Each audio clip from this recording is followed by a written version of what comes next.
So recently I've been playing around with Emerald Kaizo, and despite what I said in my last video about it, something weird happened.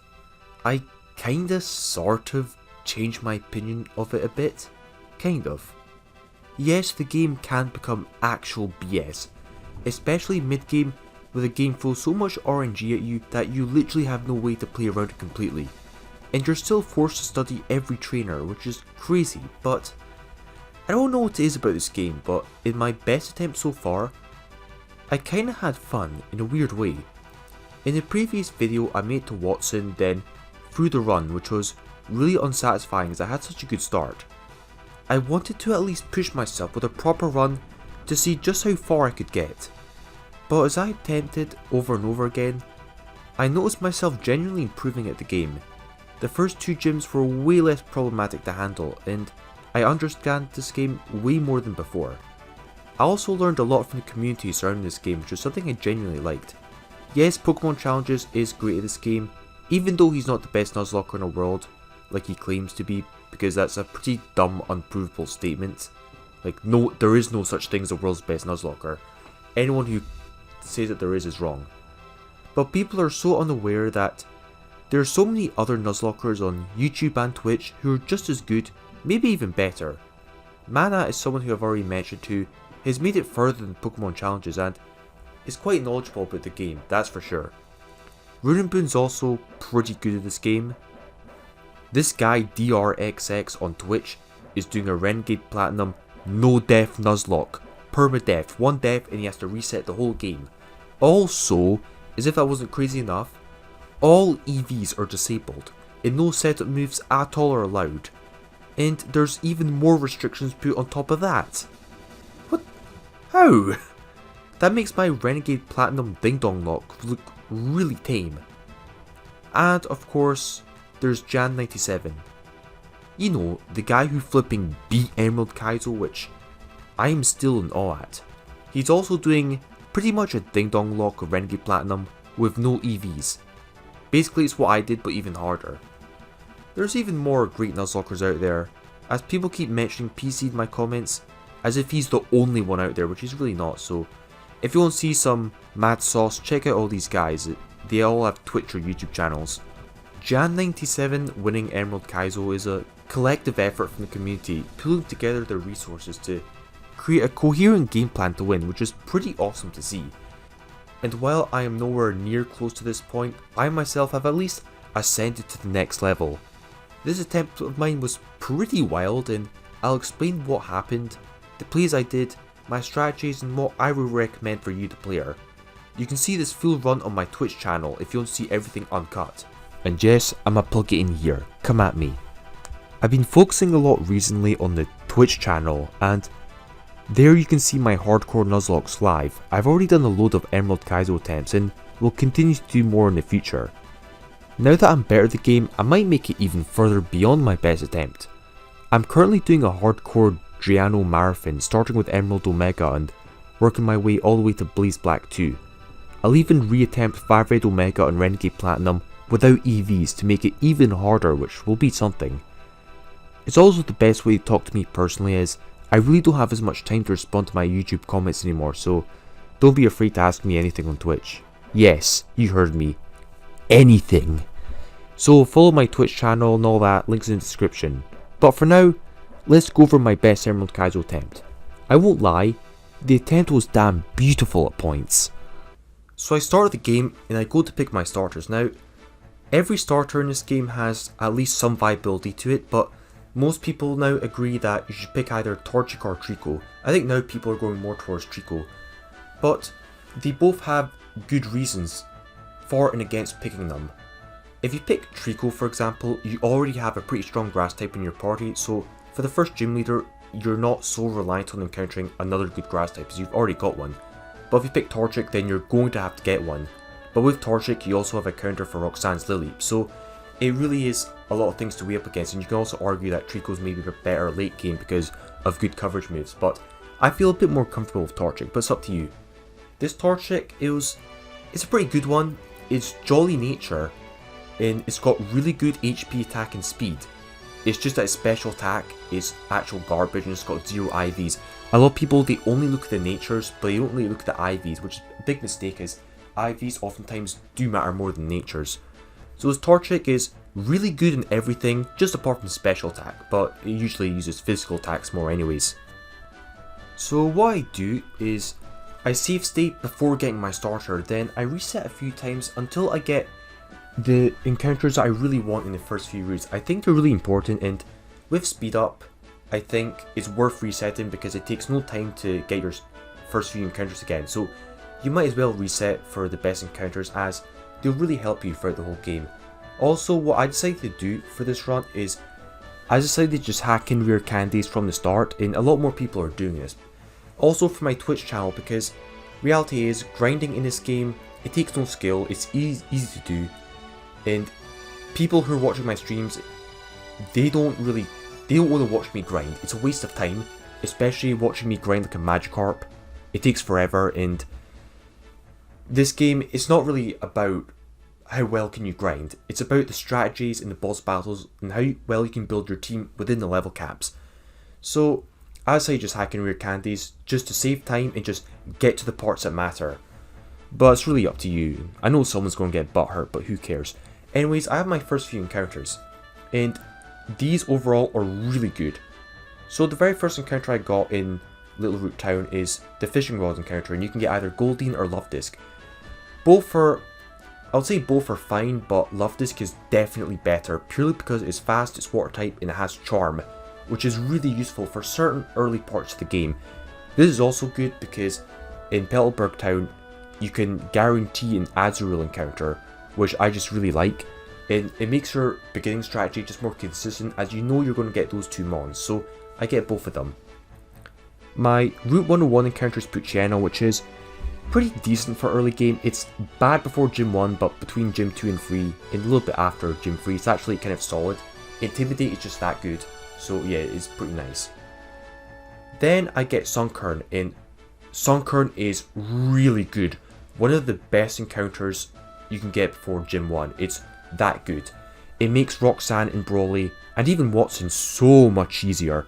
Especially this one, is its quiet nature and has really good special attack.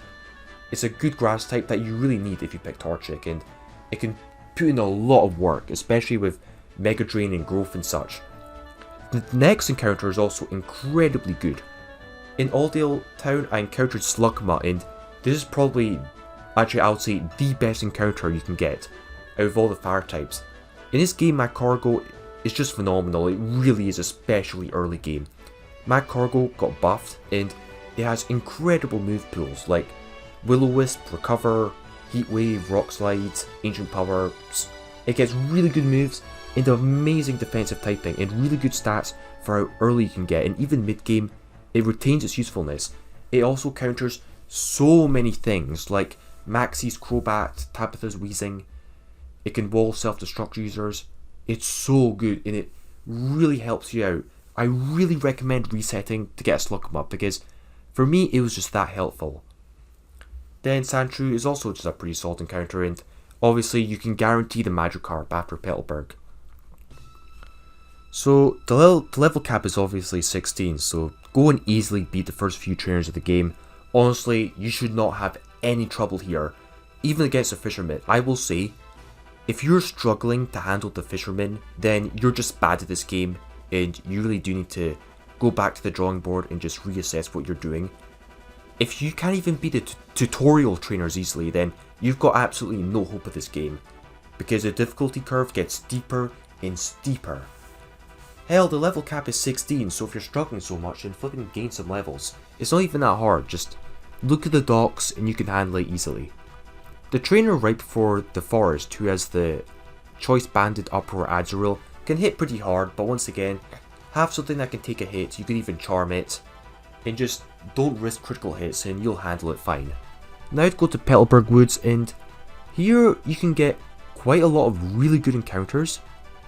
There's so many good things like Volbeat, Illumise, Phanpy, Oddish, but my encounter was Pineco, and at first, when I saw this, I cringed. I really did not think Pineco was good, and that statement is true for the early game. However, what I would end up finding out is that after Gym 3, Pinecoat evolved into Fortress, and Fortress is incredible. It was probably the most impactful mon in the whole run. It's on the same level as viability as Mad Cargo, maybe even better. Fortress was just fantastic. Amazing defensive typing, amazing defense. It can get shell armor. Unfortunately, this didn't have it, but it didn't really end up mattering. Pretty solid attack and really good coverage.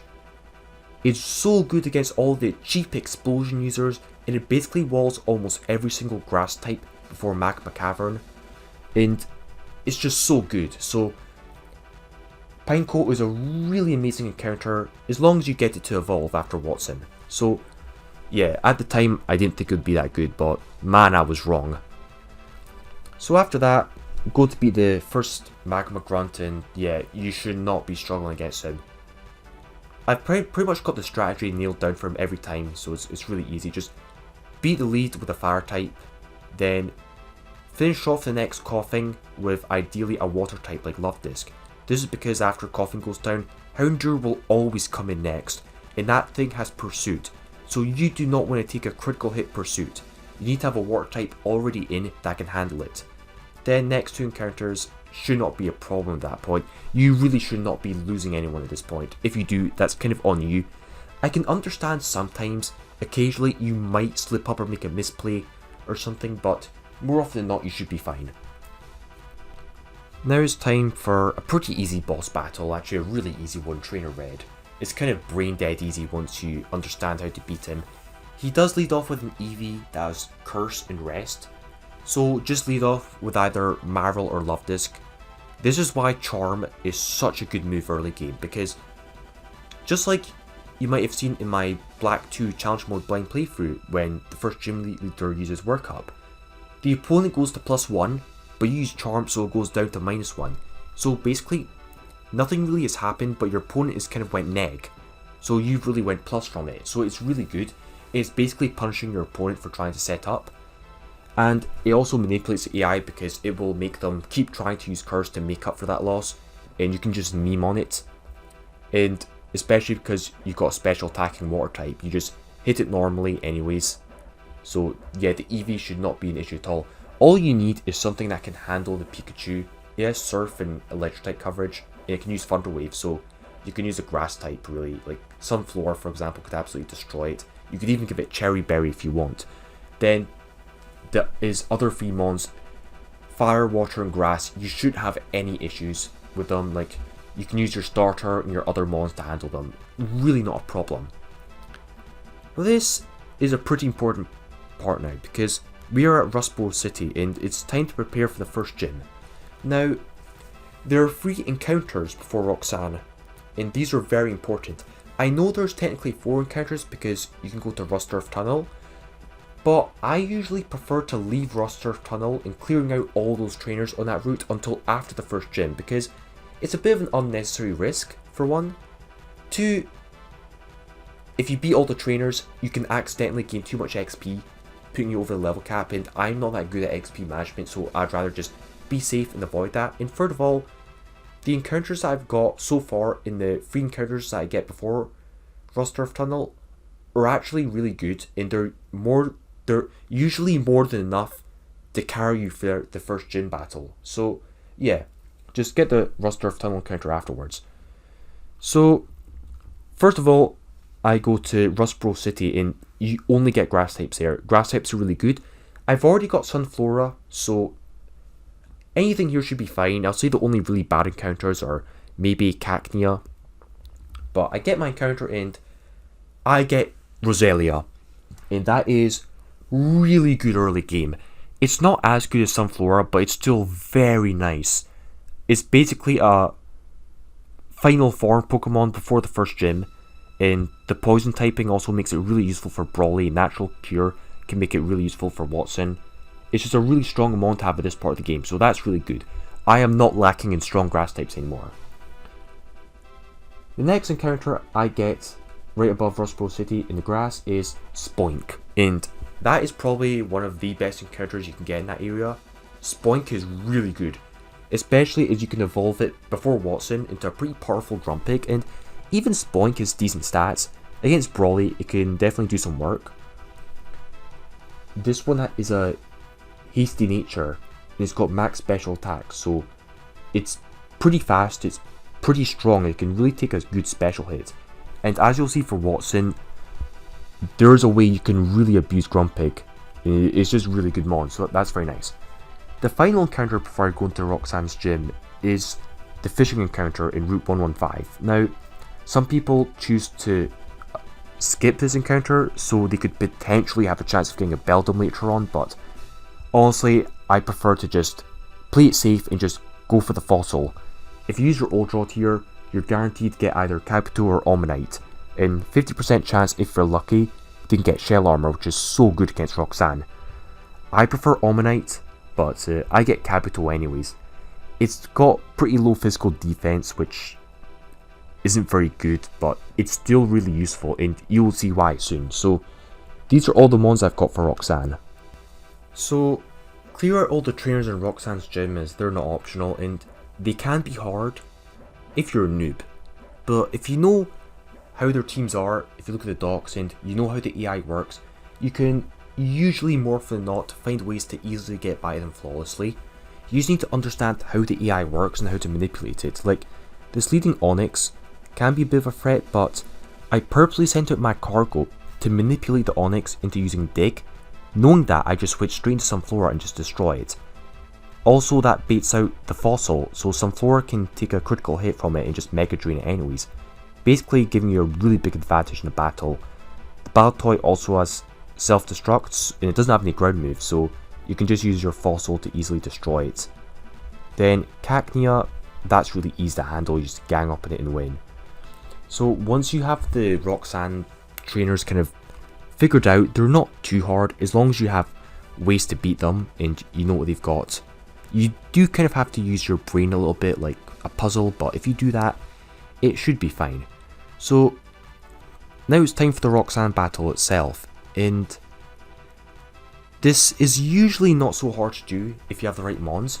Because I've got really good mons for my encounters, there's a very good chance I can do this flawlessly. Now, what I will say is that if you're getting past Roxanne and you're not flawless, you should probably reset and try again, because you just didn't do well enough. Either you're playing badly or you just got incredibly unlucky, which does happen. Like, I'll say Luvdisc is probably the only really expendable mon. If you're losing something like your starter or your Sunflora or your fossil, just reset, because you're just screwed at that point. You can't really afford to be losing anything this early on in a run, because believe me, this game only gets harder and harder. So try to be flawless, but there are strategies to beat Roxanne without any losses, and you can use a lot of guaranteed encounters to do this, but you will be somewhat reliant on other encounters you get. You will need a good grass type for Roxanne. So there are several mons that you could potentially lead against Roxanne, but Combusken's probably the best option. The Nosepass does have Thunder Wave and Self-Destruct, and the AI, it always likes to control for speed, so the best strategy is just give Combusken Cherry Berry, you Seismic Toss, then you Double Kick. That way you can play through the Citrus Berry and just destroy it. Also gets your Combusken up to level 17. Because of that, that will bait in Anorith, as it's got a super effective move. Now, Combusken more often than not will not be able to beat the Anorith one-on-one, it's just too risky, but knowing that Anorith will almost always go for Air Release, you switch into your fossil, so either Kabuto or Omanyte, so it can take the Air Release really well. Then it takes a Brick Break, more often than not. If it's Shell Armor, then it almost always will.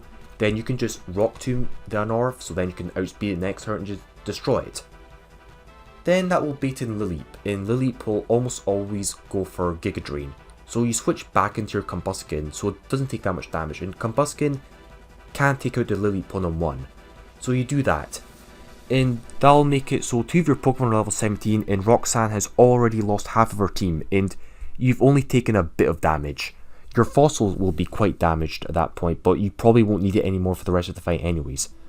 This will then bait in Relicanth, as it's a water type, so this is where you need your grass type, and lucky for me, I've got 2 of probably the best grass types at this point in the game. Now, I decided to send in Roselia over Sunflora because I want to keep Sunflora in reserve for the Lunatone. The Lunatone, if you pick Torchic, is the real threat, so Roselia can come in and it can easily handle the Relicanth pretty easily. Now Lunatone will come in, and that thing is definitely the big threat of Roxanne's team if you pick Torchic. The main reason is because it's pretty fast, it's got good bulk, and it's got some pretty good attacking moves, and it's got Hypnosis.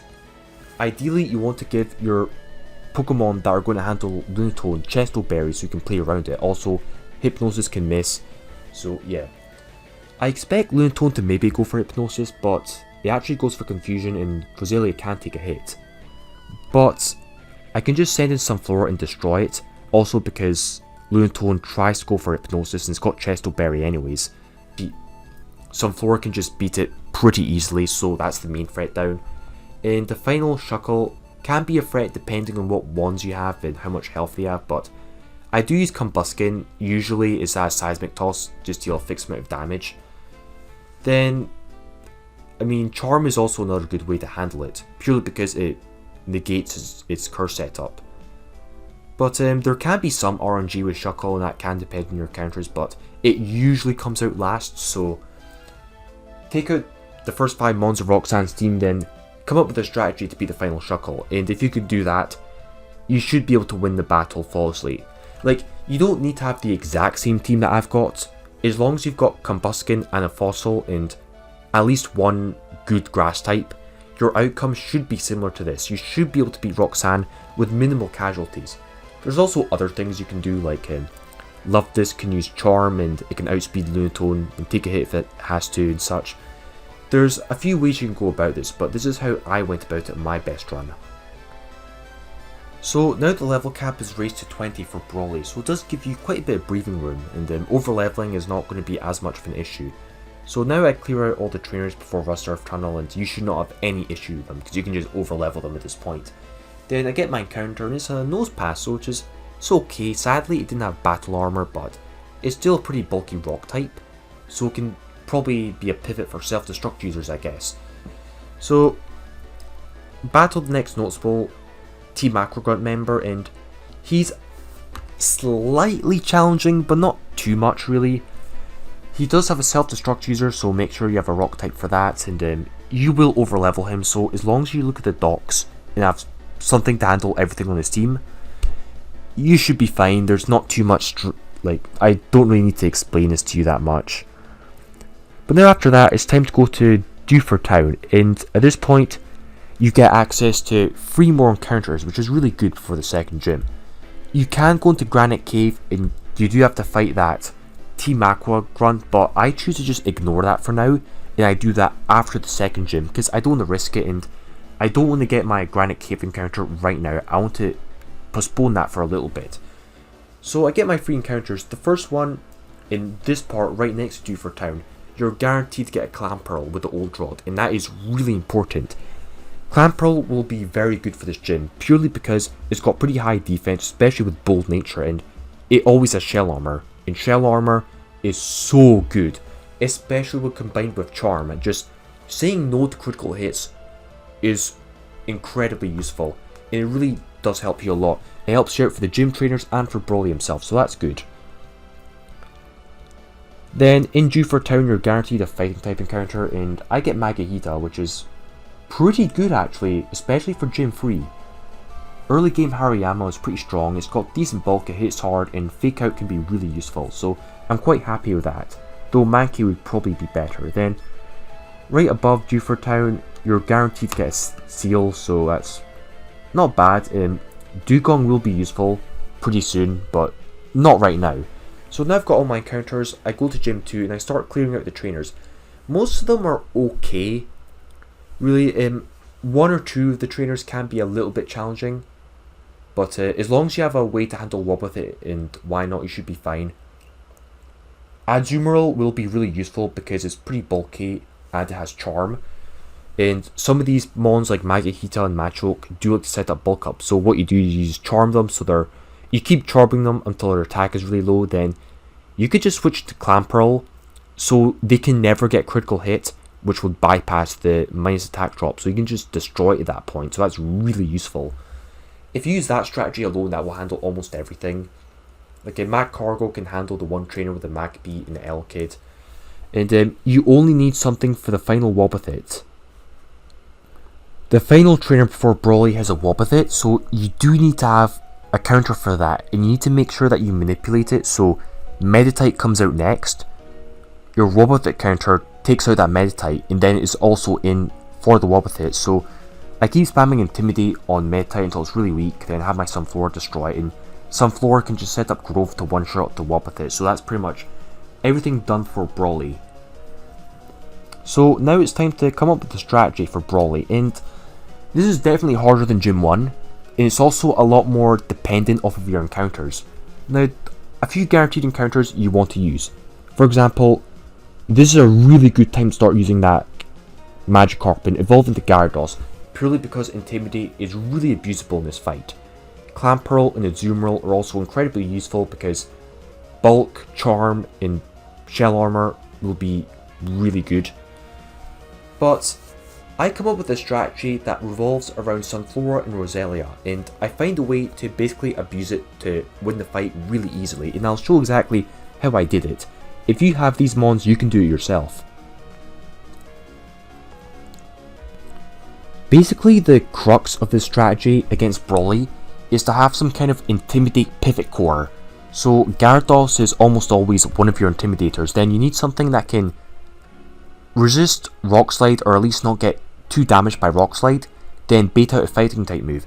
This is because 5 out of 6 of Brawley's mons all have a fighting type move and a rock type move, so Gyarados can take a fighting type move really easily, but a critical hit Rock Slide would hurt it really badly. So you need something else to pivot and to switch out, to bait out a fighting type move so Gyarados can switch back in, then intimidate the mon again. So I use my Chena and Gyarados, so now you've got double Intimidate, which is so good. Especially as the leading Hitmontop always goes for Fake Out, so they're basically just giving you 3 turns to intimidate it, and Hitmontop, that's where you're going to set up. This is where the strategy is really going to occur, so keep switching out between my Chena and Gyarados until the leading Hitmontop is at -6. You do need to be wary of critical hits, but more often than not, this will be fine. I then switch in Roselia, which is a bit of a spicy play, and I eventually paralyze it. It's a little bit risky, as it does have Lumberry, but I think it's worth it to ensure some Sunflora can set up more easily. I did get hit by a critical hit, but as long as you don't get too unlucky, this should be fine. Roselia can then just use Synthesis and just meme on Hitmontop. So now that Hitmontop is -6 in Paralyze, it's really gimped. So just switch in Sunflora and just set up to max growths. Sunflora has got a decent bulk, it can wall -6 attacks really easily, and even if it does get hit by critical hits, it's got Synthesis to heal up, so once you're set up to max, especially because this has really good special attack stats, just use Mega Drain and destroy his team. Like, that's literally it, just Mega Drain, one-shots almost everything on his team, and heals you a lot of HP in the process, which really cheeses the battle. Like, I did have to switch out for the final Hariyama as my Sunflora was eventually taking too much damage, but at that point you can easily handle it. Just use my Chena and Gyarados again to put to -6, then you can use Roselia or Clamperl to destroy his. Clamperl won't get hit by any crits, so you can just gang up in the final Hariyama, destroy it easily as another flawless victory, and still no losses in the whole run, which is really good. So now it's time to move on towards Gym 3, and there's a few things that you need to start taking into account. There's going to be the double Aqua boss battle, which is a bit challenging. The good thing is that the level cap is 29, so you can overlevel them quite a bit, but still fighting 12 mons back to back, especially when you abuse stuff like self-destruct, can be quite tense, so you need to be wary of that. So because the level cap is really high, you can really start overleveling the normal trainers, so at this point the ones at Sleeport Beach are not going to be threatening you at all, so you can just meme on them. So I go to prepare for the Aqua battle, and I do get Squirtle as my encounter on the Sleeport Beach. Don't get your actual encounter on Sleeport City itself, nor Route 110. You can get encounters there, but do not get them because you want to manip that for later on, and I'll explain soon. So go to prepare for the Team Aqua boss battle. A good strategy for the trainers at this point is, if you are struggling and you want to make them easier, or just to reduce your risks, is take some mons, like for example Mightyena, that I know I'm not going to be needing them for Watson. So you can get them really close to the level cap to give you a really big advantage, because I don't need them for Watson, so if they do accidentally overlevel, it's not a big deal. You can also kind of use them as like an XP sponge, so it prevents your other Pokemon that you do need from accidentally overleveling, so that's a pretty safe strategy to use. Using this, you can pretty easily beat the double Aqua back-to-back boss battle. The only thing you really need is to make sure that you have a lead mon that can handle both the Team Aqua Grunt's leads. The second Team Aqua Grunt leads off with a why not, so you need something that can handle that. I use Sunflora, also because the first Team Aqua Grunt leads off with a Shelter that has Scope Lens Self-Destruct, so you don't want to take that. Just Sunflora can just destroy both of them, and you want to make sure that your Sunflora is safe, so it can also take out the wall with it. You don't want it to get paralyzed, so keep it out of harm's way. The Wino has Destiny Bond, so you don't want that going first. So keeping that in mind, and make sure you have 1 or 2 dedicated self-destruct counters, and that should be fine. So now you have to move on to the next rival battle, and it's decently hard, even though you're a little bit over leveled for it. She can still put up a fight. I do beat May without any casualties, but I did misplay against her Ivysaur. So yeah, I lucked out a little bit there. I probably could be more careful. She's easy to beat without any losses, but hard at the same time. I would say just make sure you're careful against her. I forgot to mention that in Granite Cave I got an Adamant Nature Spinda, which is really good. Spinda got buffed decently, and it's got Fake Out and Hyper Voice, and Hyper Voice in this game got buffed to 120 base power, so 120 base power stab move plus Fake Out with Adamant Nature at this point in the game, especially with the attacking badge boost, is insanely powerful, so that's really good. So now it's time to catch several more Pokemon, then prepare for Gym Free. So the most important thing you need for Gym Free, the absolute vital thing you need, is Volt Absorb Chinchou for Lantern. You need this. If you have this, you can really cheese Watson's gym. Without it, you're going to be in big trouble. Luckily, there are 3 routes where you can potentially get Volt Absorb Lantern. So before you try to encounter Chinchou, you need to make sure that you get your encounter from Mauville City, because it's usually an electric type. I get Voltorb, and this is good because you need the Chinchou to have Volt Absorb, so you need a way to actually test it. You have 3 opportunities to get Chinchou. It's pretty likely you'll encounter them on 3 routes, but if you encounter a Chinchou and it doesn't have Volt Absorb, you should probably just run away and just try to encounter it next route, as Volt Absorb Lantern is so vitally important, because the AI doesn't really understand how Volt Absorb works, so you can really abuse it, and it makes Watson so much easier. Without Volt Absorb Lantern, Watson becomes probably one of the harder gym leaders in the whole game. So the first 2 routes, I think Slateport City and Route 110, I find Chinchou, but it's not Volt Absorb, so I run away from both of them, which is a really risky move to do, as if I don't get Volt Absorb Chinchou in Route 118, I'm screwed. I basically just wasted those previous encounters, but luckily, thank God, I catch Chinchou and it has Volt Absorb. So I've got to run. I can do this. It was unfortunate that I got it on my 3rd try, so I had to sacrifice my first 2 encounters to get it, but Volt Absorb Lantern is pretty much run defining. It's that good. Sacrificing 2 encounters for it that probably weren't going to be useful anyways is more than worth it. So with that, I've got 2 more encounters left to go, and I fish next to Mauville City, hoping to get a Barboach, but unfortunately I get a Goldeen, which sucks, but whatever.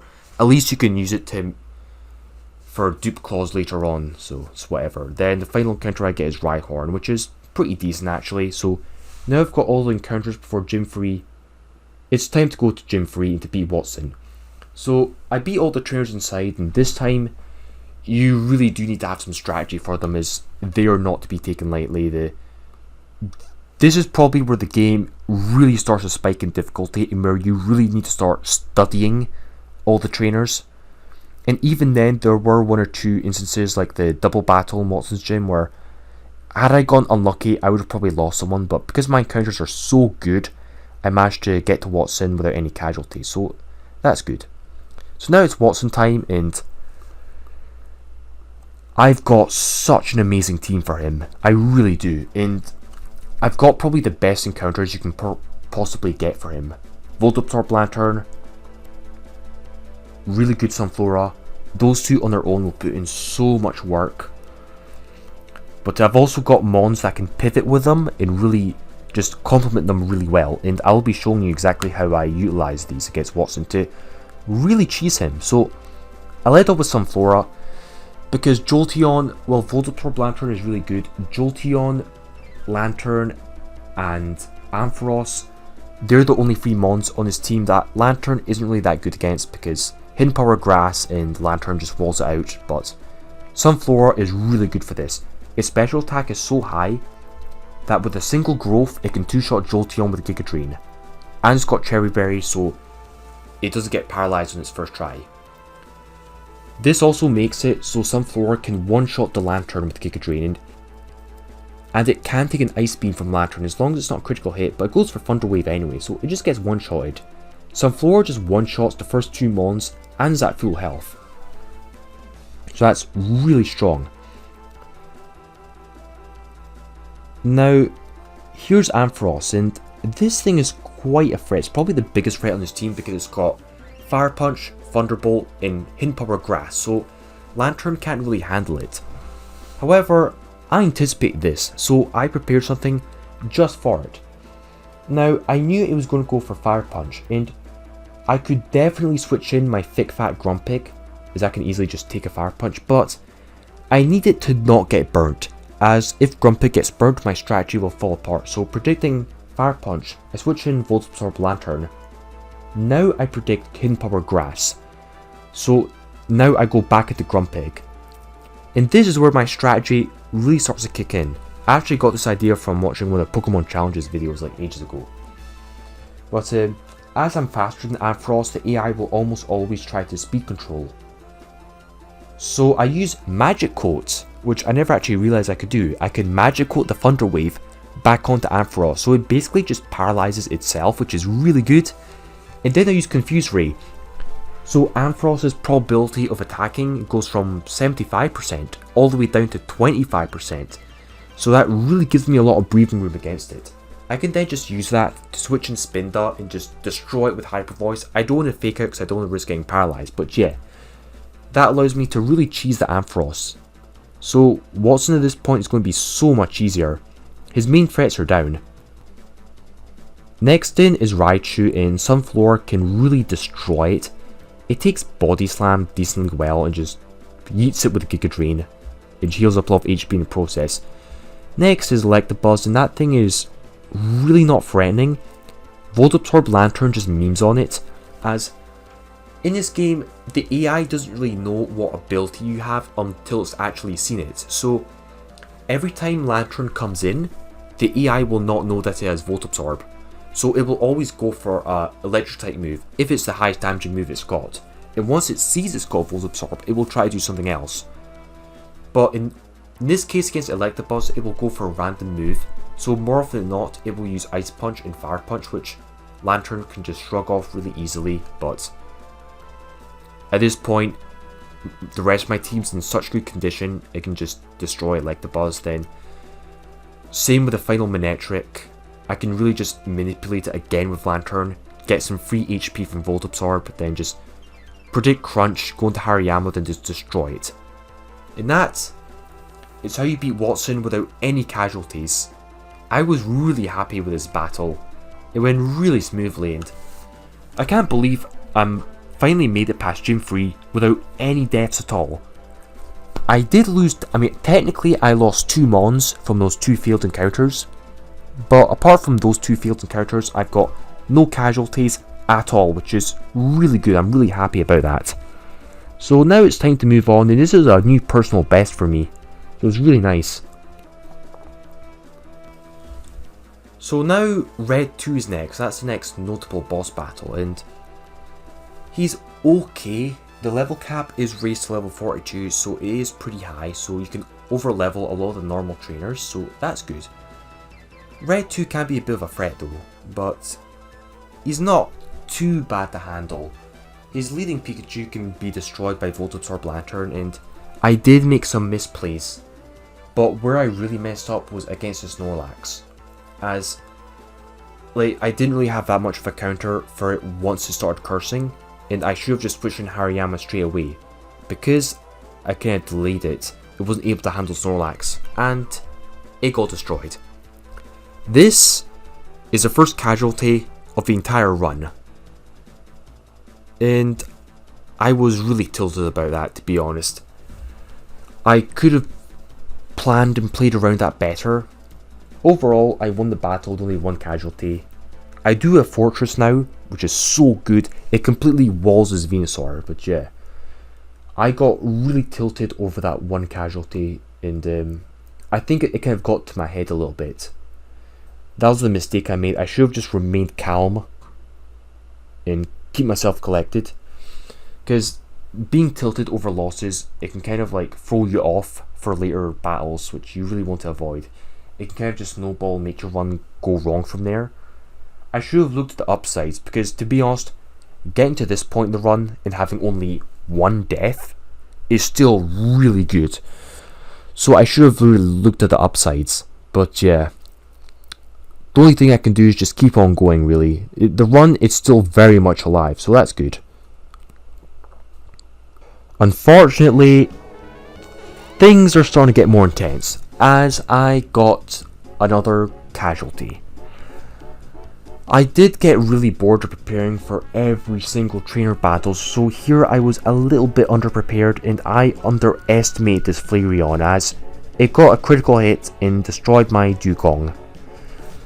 That was really not good. That Dugong was important, but just got to keep it together. Come on, I can do this. But after this is the really big Magma Gauntlet. You've got to fight, I think, 9 Magma Grunts before progressing. And this is so not fun, because most of these Magma Grunts abuse stupid shit like Explosion. And it's just really frustrating to play around. Luckily, I don't think I lost anyone against any of these Magma Grunts, though it really got close at a lot of points. There were a lot of instances where I could have been easily destroyed by critical hits, and I wasn't, so I did luck out. Fortress and Magcargo really put in a lot of work, especially Fortress at tanking explosions. But eventually I got through all these Magma Grunts. The final Magma Grunt has a Smeargle, which got buffed by the way, and it has Belly Drum, Spore, Extreme Speed, and Explosion? It is gross. Keep in mind that the AI works, so if their final Pokemon that's still alive has Explosion, it will not use Explosion, because that will mean that they will lose the battle, so the AI won't do that. So you can at least manip for that and try to take that to your advantage. But eventually I get past all those trainers, so now all I need to do is to go to Mount Chimney, beat a few more Aqua Grunts, then have the climactic battle against Maxie, which is something that I really want to be able to do.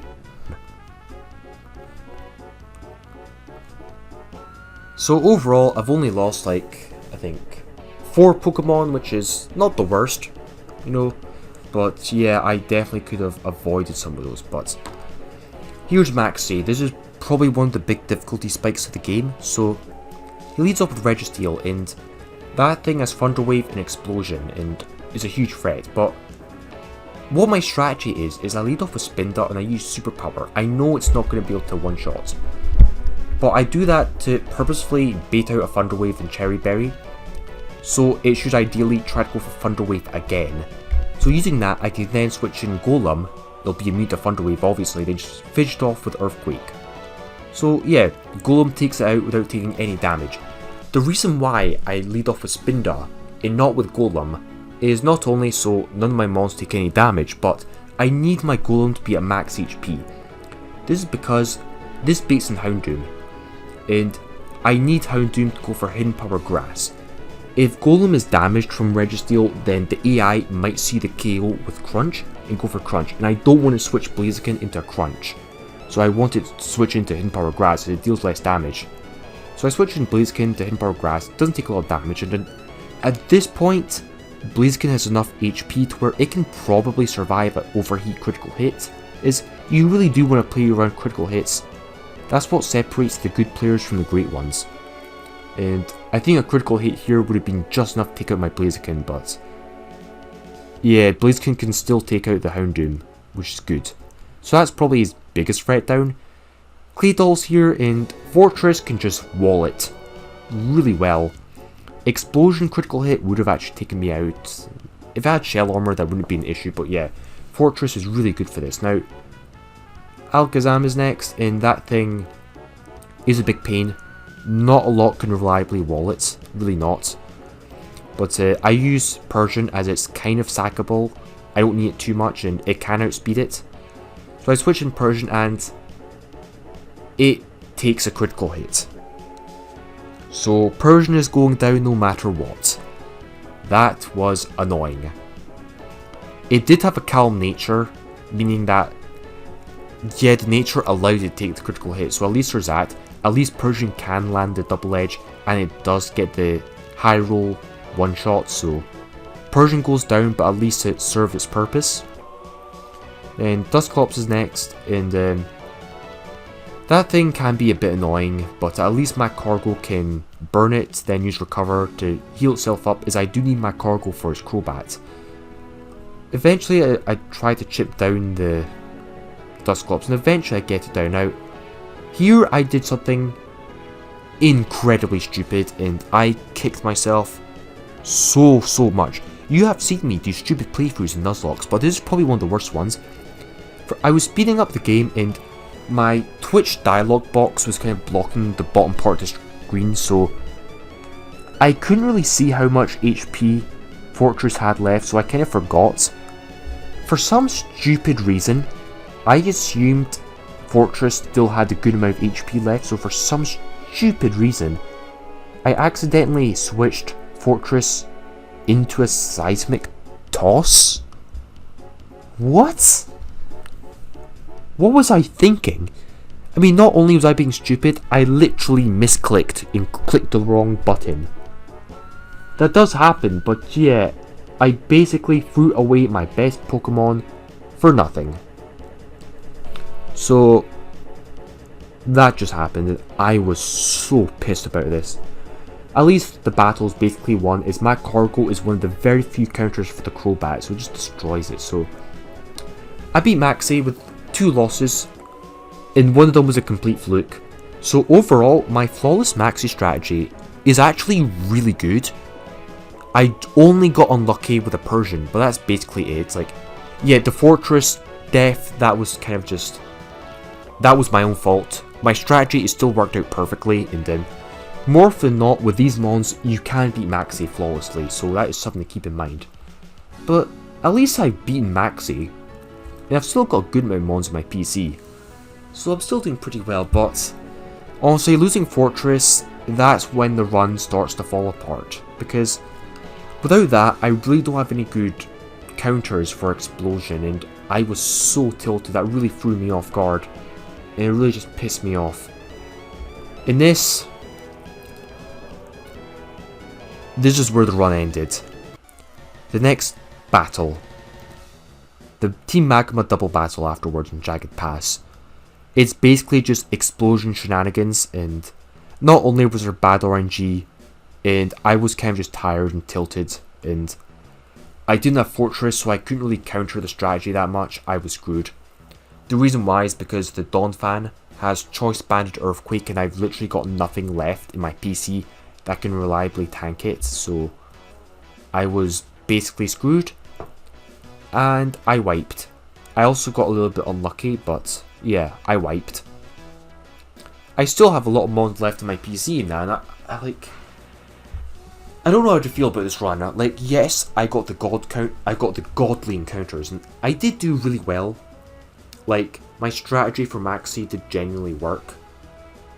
And I beat the first 3 gym leaders completely flawlessly, and I kind of cheesed them, and I did do really well. It is still the best run I've done so far, but I felt disappointed. I felt like I could have done even better. I could have made it at least to Flannery's gym. I did really well, but I just dropped the ball at 1 or 2 moments, and that kind of cost me, which was annoying. But these mistakes do happen. I guess the big takeaway is, you know, be more careful and try to plan more.